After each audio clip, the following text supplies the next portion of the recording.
Sir NS100 का result आया है। NS100 फैसलाबाद 6 डॉक्टर निसार जट यहाँ पर जीत गए हैं, राना सनाउल्लाह हार गए हैं। डॉक्टर निसार जट इंडिपेंडेंट 1,31,996 वोट लेकर जीते हैं। राना सनाउल्लाह मुस्लिम लीग नून के उम्मीदवार 1,12,403 वोट लेकर हार गए। जी, ये मैं इसलिए बार बार काफी देर से आपको कह रहा था कि यहाँ पे प्रॉब्लम था। मैंने आपको पहले भी बताया था कि इधर काफी टेंशन भी थी और ये जो अब अनाउंसमेंट हुई है ये बड़ी मुश्किल से हुई है।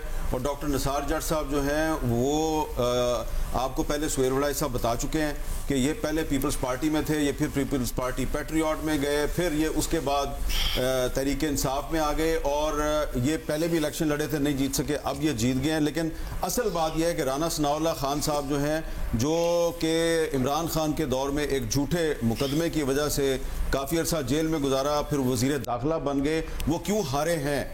वो उनके हारने की बहुत सी वजूहात हैं। उसमें से एक वजह यह भी है कि जो मैंने इसहाक डार साहब से सवाल किया था कि जो पार्टी ने जो टिकट तकसीम किए हैं इसमें कुछ अहम लोगों को नज़रअंदाज किया गया, तो वो जो फैसलाबाद में जो लोग नज़रअंदाज हुए हैं तो जीते हैं जट साहब, ये निसार जट साहब ये दामाद हैं इलियास बंदेशा जट साहब के।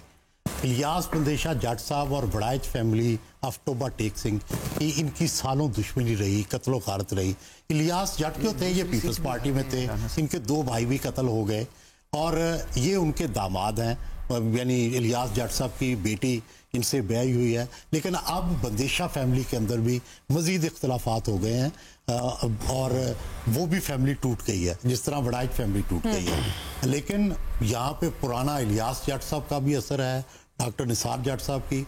लेकिन बुनियादी तौर पर मैं यही समझता हूँ कि ये इलेक्शन प्रो पीटीआई और एंटी पीटीआई था। साहब इस सीट पर ये अपसेट समझा जाए? राना सनाउल्लाह का अपसेट है, लेकिन यहाँ पे जैसा कि सुहेल वड़ाई साहब को बता रहे थे, यहाँ पर इन दोनों के दरमियान एक खतून जो है वो पीपल्स पार्टी के टिकट पे इलेक्शन लड़ रही थी, सिद्रा बंदेशा साहबा, तो वो जीत नहीं सकी, लेकिन उन्होंने भी मुकाबला किया। लेकिन ये अब राना सनाउल्लाह साहब जो हैं उनको सोचना चाहिए कि आपका इतना असर रसूख था और आप इलेक्शन क्यों हारे। और ये नवाज शरीफ साहब को भी सोचना चाहिए। बहुत बड़ा सवाल है कि राना सनाउल्लाह साहब राना साहब का भी थोड़ा पस मंजर बता दें।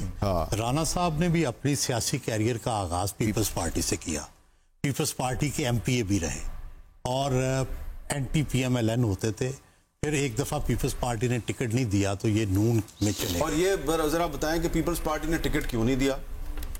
जी वो एक पर्चा था और उसका नहीं बता दे राना सनाउल्लाह साहब ने अपनी एक मुस्लिम लीग नून की एक अहम खातून जो इस वक्त इनकी लीडर हैं, उनके बारे में एक बहुत ही काबिल एतराज़ किस्म की प्रेस कॉन्फ्रेंस की तकरीर की, जिस पे शहीद मोहतरमा बेनज़ीर भुट्टो साहबा ने बुरा मनाया और उन्होंने कहा कि आपको इस किस्म का रवैया अख्तियार नहीं करना चाहिए। लेकिन आप देखें मुस्लिम लीग नून ने उनको अपना लिया। लेकिन 2 फरवरी को जो मरियम नवाज ने खिताब किया था, राना सनाउल्लाह साहब का बैकग्राउंड थोड़ा, चौधरी इफ्तिखार साहब जो चीफ जस्टिस थे वो इनके कजन थे, जो